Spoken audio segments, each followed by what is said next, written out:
guys, so in today's video I'm going to be showing you guys how to edit using LumaFusion. This is a beginner's guide, so just the basics of what LumaFusion can do and how to use it, and just to get familiar with the layout of the app and how to do certain things. Now this is my favorite video editor of all time. I use this every single time I edit my videos.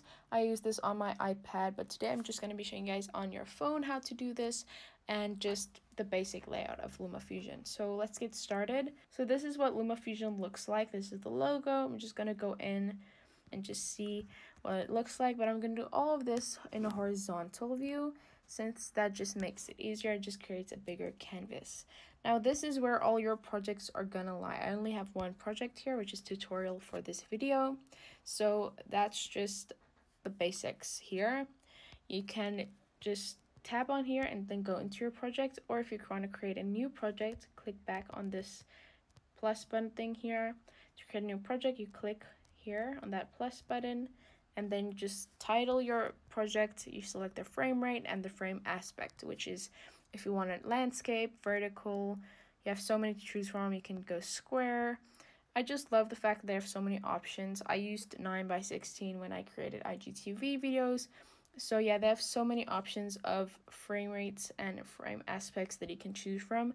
You really aren't limited. You can also import a project from files by clicking on that down arrow and just selecting where you want to import it from. You can also duplicate a project by clicking on that here, and then you have two of those.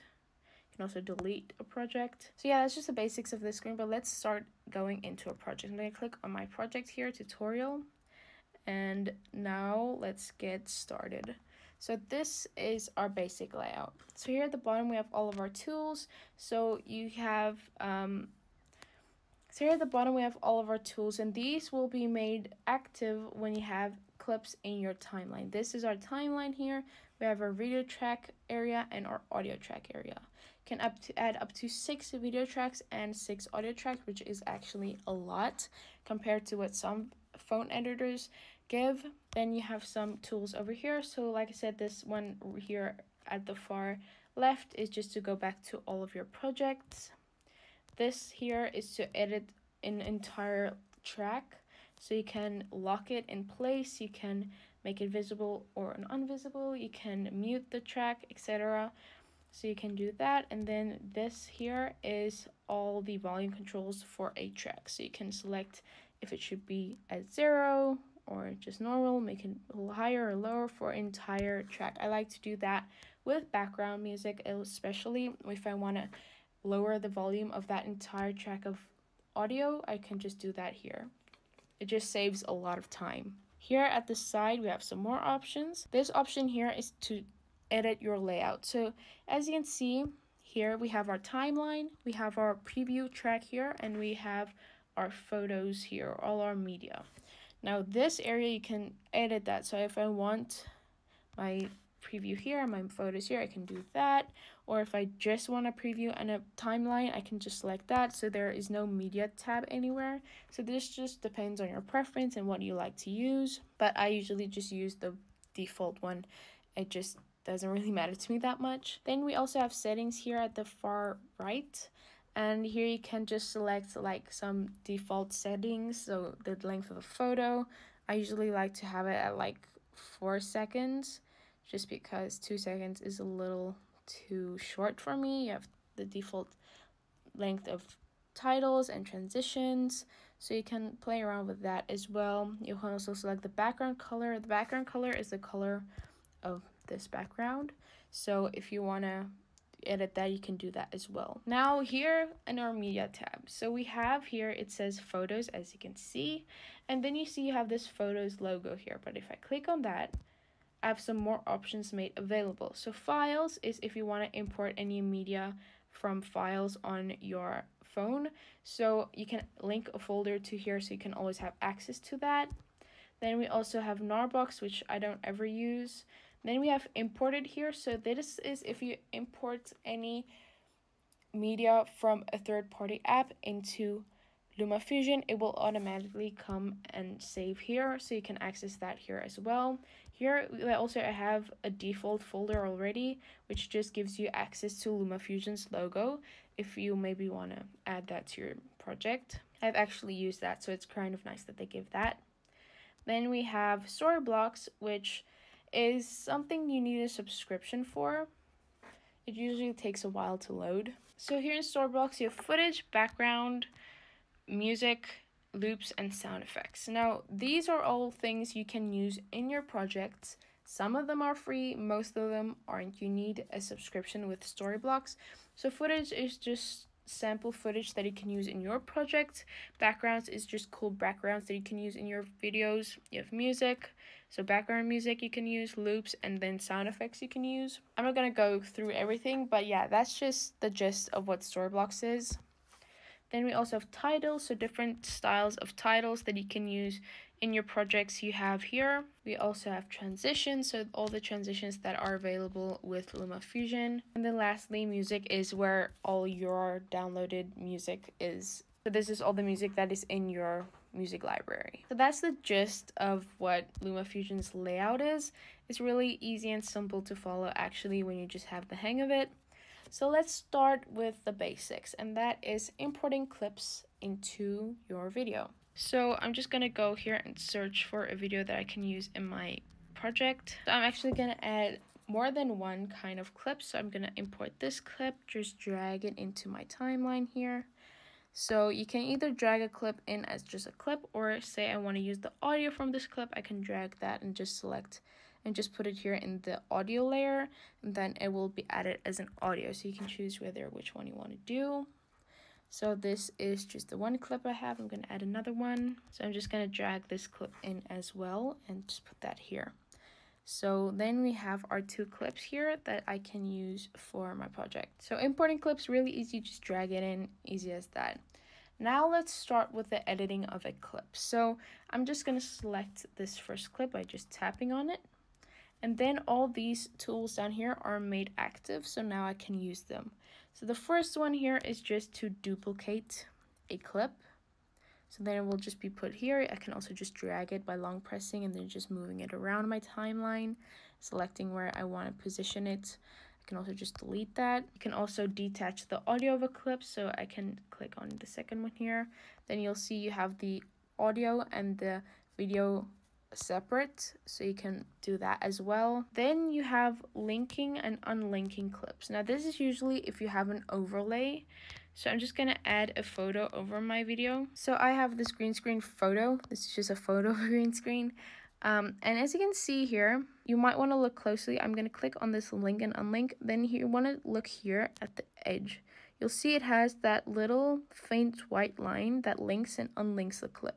Now what that means when it's linked is if I delete the clip that it's linked to, so if I delete this clip, this will automatically also be deleted. But if I unlink that and I delete this clip, it will just be moved to the other clip. So yeah, that's linking and unlinking clips. We also have this pencil icon here for deep editing your videos. I'm gonna get to that later. We also have this area here, which is presets, which again, I'm going to get to later in the deep editing, so how to use presets.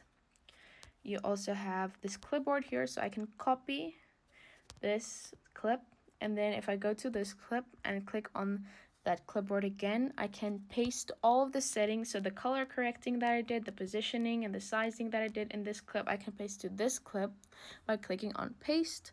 Or if I don't want to paste all the settings and I just want to paste, say, the color correction, I can just select that color correcting tool. So I can do that as well. So that's just for pasting effects and things over to a different clip. Then this plus button here is if I want to add things over my videos or just in my project. This will always be active, the plus button. So I can add voiceovers, I can add transitions, blank clips, main title, and overlay titles. This will be made active depending on where you are in your project. Then obviously you have the splitting of a clip, so just split and then it just splits that clip. Now something that I think is useful to know is if I have, say, a clip over my main clip, so I have this clip here, this photo, I can position where I want to split, and if I don't have any clip selected and I click on split, it will split both of those clips at the same position. But if I select a clip and then click split, then it will only split that one clip, not both. So this is something that I found useful and a time saver. If I need to split a bunch of clips at the same position, it's just really a time saver and a lifesaver. So yeah, that's all for these tools down here. But now let's get into the deep edit, the thing that I'm probably be using the most. So to access that, you can either click on this pencil tool, but the quickest way is just to double tap on the clip, and then it will take you into the deep edit. So we have 4 categories down here. So first one is frame and fit. So this is the sizing and the rotating of a clip. Then here we have speed and reverse. So you can slow a video down or speed it up, or you can just reverse it. Then we have volume controls, and we have color and effects. So this is color correcting, adding some fun effects to your video if that's something you want to do. So that's what that is. But let's get to the first one, which is frame and fit. And let's see all the options we have here. So the first options we have here is all these kind of presets that they've made. So say you want to go half left, it will automatically move this video to the half of the left half of the screen. And you can do that and then maybe add an overlay video and put that on the half right, and then you can have them side by side. So they have some presets here that you can choose and play around with. Then you have this toolbar here with these 4 options. So you have flipping a clip, you have rotating a clip here. If, say, for instance, you've zoomed out of a clip and you want to have it back in the frame, you can just tap this icon here and it will automatically fit it to the frame.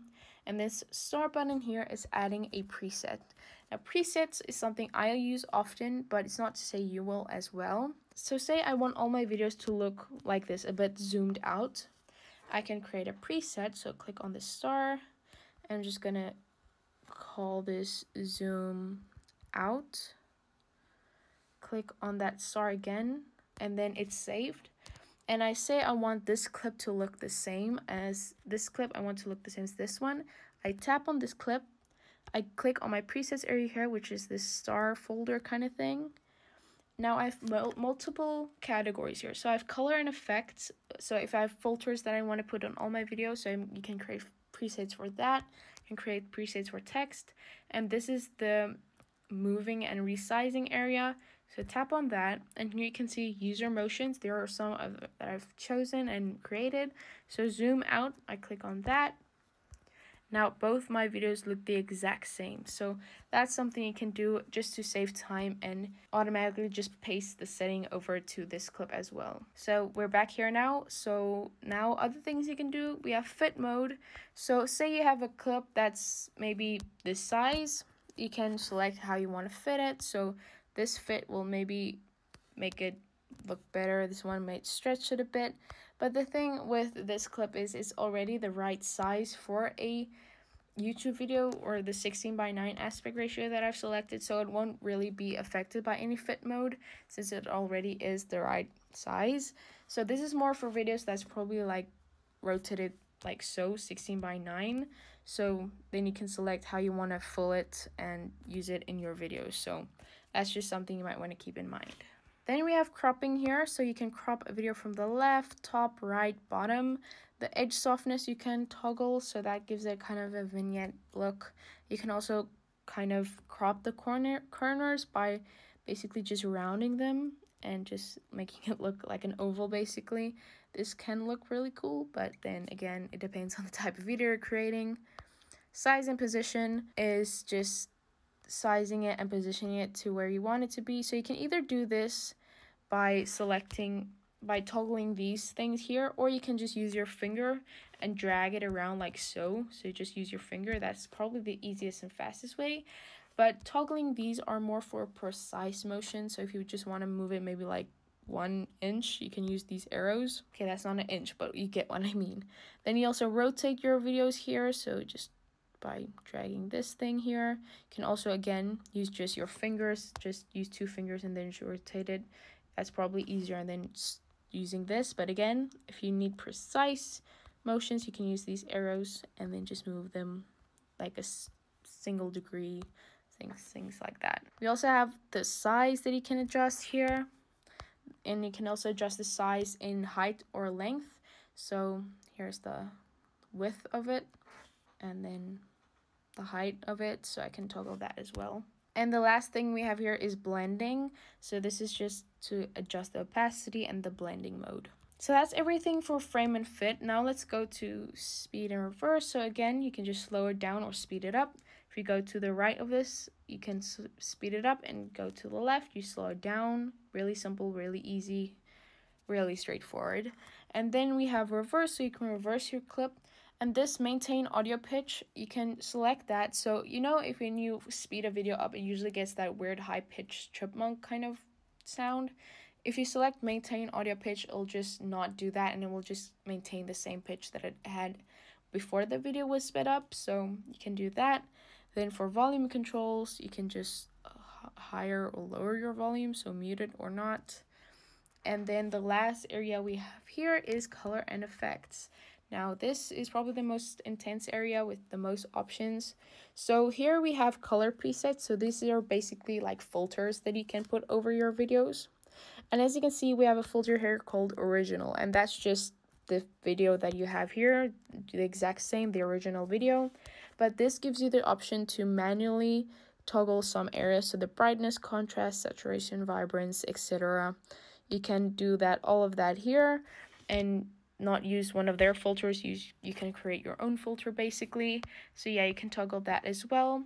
And then again, the same as with the frame and fit, you can create presets. So say you have a filter that you like to often put over your videos, you can create a preset here by clicking on that star and just naming it, and then you will have that preset there forever if you want to use that in your videos. Okay, so second area we have is LUTs. So you have some LUTs that you can choose from. This is kind of also like filters, but not exactly the same. Then we have some other things here. So some other cool things you can add. So vignettes, you have inverted colors, all these kind of things you can add over. At this water drop area, you have some other things you can add. So you have blurs that you can add, some motion blurs, zooms. They have so many different types of effects that you can add. This is more like for fun, adding some fun things.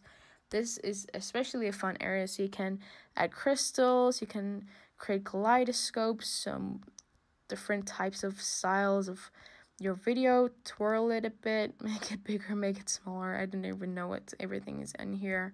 I have some fun things you can play around with to add a kind of like a comedic effect sometimes.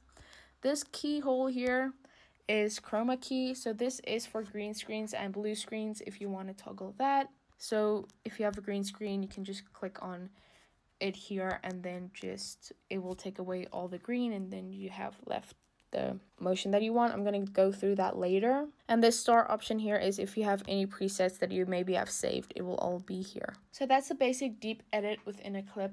Now, obviously, the only way you're actually going to get a hang of this is actually doing it yourself and playing around with it yourself and seeing exactly what you can do. Now let's add some more things to our project. So let's add some transitions. So I'm going to click here. I'm going to click on transitions.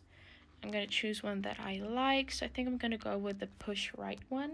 You can also, oh yeah, I forgot to mention. So you see, this is my timeline. I can also make my timeline bigger or smaller by dragging two fingers away from each other or towards each other. So this just creates a wider timeline. So that's just depending on your preference, what you like. So for this smaller screen, so my phone screen, I do recommend having quite a bigger timeline just so you have the gist of getting in and just maybe, especially with transitions, just sizing them. If you have a small timeline, it's going to be a little hard to size them. But with a wider timeline, like so, you can exactly see the amount of seconds it's going to take for a transition to take place. So that's just a little tip I have. But yeah, so that's just something you can do, and then click on play, and this is the transition, so it just pushes it to the right. So that's something you want to do. So we're going to get back to the transitions in a bit. The first thing I want to do is add some text. So to do that, all I need to do is click on this plus button, that circle, and click on overlay title. and then I have some text. I think I'm gonna move the text to this clip just because it's a little clearer. So here is my text. So to edit that, again, I'm gonna double tap on that clip or the text clip, and then I have this option here, the deep edit again. And the first thing I can do is I can either edit all of it here, or I can go here to this fit and frame, and then I can just select the size, position, crop it, the same that we had with the clips.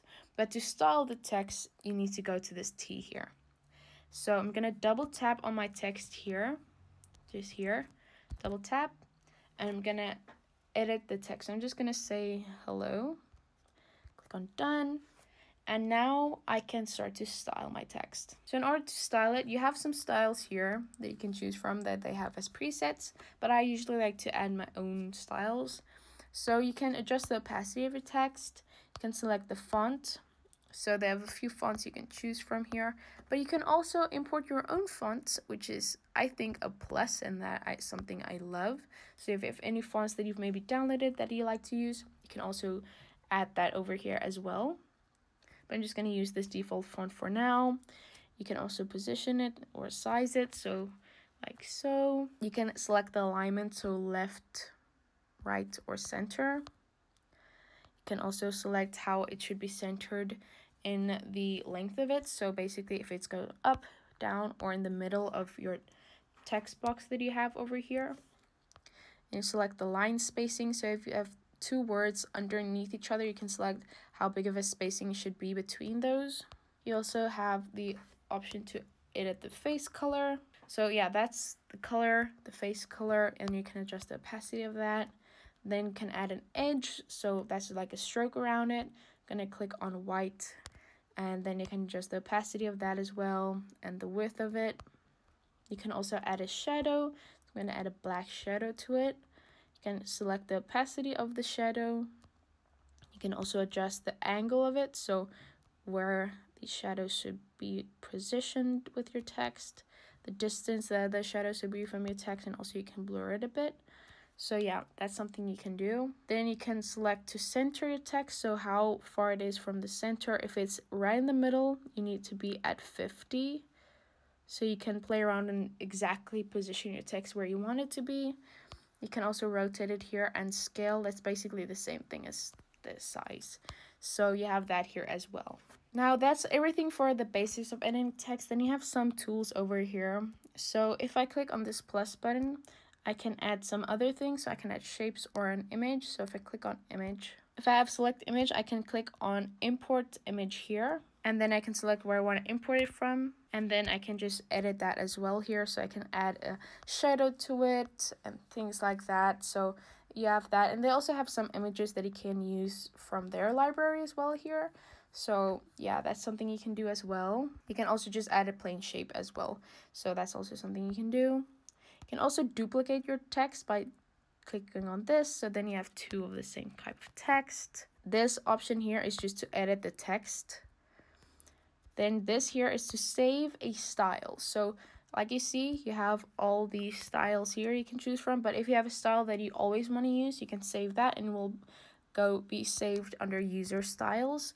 And then you can also create a preset of a text that you also want to use, so you can also do that as well. So yeah, that's how to add text over your video. Now let's go back to transitions. If I want to add a transition to a text, I can obviously. So let's say I select slide right. Something I want to show you is if I have a slide right transition, so it will just come in like so, and I want to add an end transition, I can select slide right again. And then this time it won't slide right, it will slide left, because that is the opposite of slide right, since it is the end transition for that. Or you can just add any other transition. So if I select slide left at the end, it's basically just the opposite of what the transition is. So that's how transitions work, especially with text. Really easy, really simple. Now let's say I want to add a green screen or any other photo over my video. I can go to photos. And let me just find a green screen real quick. So I added this green screen over. Now, as you can see, this is where having multiple video clips is really nice, since you can add a green screen, you can add another photo, everything all in one place. So I'm going to double tap on this clip, and here is my green screen. It's a green screen of a subscribe button, and I'm going to tap on this keyhole here and select green screen key, and as you can see, there is no more green here, but as you can see, it looks a little glitchy. And to fix that, you can just toggle these until you have your desired look. So I think all I need to do is select the U range, but you can play around with this until you have your desired look of a green screen and until it doesn't look any glitchy or whatnot. So yeah, you can play around with that until you have no more edges or weird glitches in your green screen. So then this is what it looks like. It just comes in, just does a thing. This is the same for any other thing, so you can add photos over your video or as well. So that's just all for adding any overlay. You can also add voiceovers to your project. So you do that by clicking on this plus button here, clicking on voiceover, and then select that circle here and then just start talking. So it's first going to count down and then it starts playing your video, and then you can do voiceover, blah blah blah, and then click on that circle again. You can either click on the play button to review it, you can click on the correction mark to say that you're happy with it, or you can select that circular arrow to say that you want to redo it, or just select that cross, and that just means you want to cancel the voiceover entirely. So that's everything you need to know about voiceovers. Really simple. Then we have music. So music, I don't really have any on my phone right now. All my background music is on my tablet, but music is just the same as on any editor. You can just drag it into your timeline here. So say I have a video here that has music in it. So say this video has music in the background. I can just drag that to my audio layer here, and then that will be as my background music now. So that's something I recommend doing a lot. Then I can also adjust the entire volume of this entire row of clips. So I selected that, and I can just drag here until I have my desired volume. So I can maybe lower it a bit if it's a background music with voices over. So yeah, you can do that as well. And I believe that's about it for the basics that you actually need to know. It's really simple and easy. Just play around with the app until you have the hang of it. But that's just the basics of how to do anything in LumaFusion. And if you want to export your video, you do that by clicking on the second icon here. You can export it as a movie or audio only, or as a LumaFusion project package. So if you want to edit it on, say, another device, you can just share the project package. And then you also can export as a snapshot. So that's, say I want to take a snapshot of this screen grab right here. I can click here and click snapshot, and it just saves that as a photo to my photo library. But yeah, I'm just going to save this video by clicking on here, selecting movie, selecting photos, or I can save it to files as well. Then I can select which resolution I want to export it to, and then I can just start to export, and then I can save that to my photo library, as easy as that. So yeah, I hope you guys found that video interesting and helpful, and you now get the gist of how to use LumaFusion. Like I said, I just showed you guys the basics of how to do anything in LumaFusion and not too in detail. So if this video did help you, give it a thumbs up and comment down below any other questions you might have for me. Definitely subscribe by clicking on the icon on the screen. Click on the playlist to see all of my other YouTube tips and tricks videos, so that's other tutorials and things like this, and click on the video to my previously uploaded video. Love you guys so much. Be weird and be proud of it. Bye.